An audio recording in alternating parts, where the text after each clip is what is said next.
Hello, and thank you for joining me today. In this video, I will show you how to import a list into the Wikipedia app on your Android phone.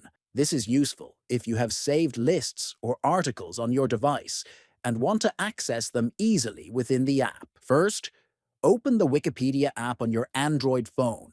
At the bottom of the screen, tap on Saved. Then, tap on the three-dot menu icon at the top right corner.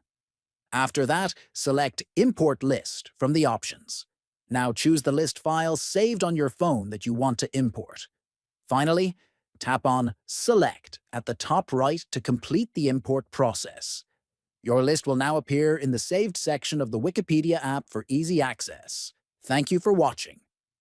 Now you know how to import lists into the Wikipedia app on Android.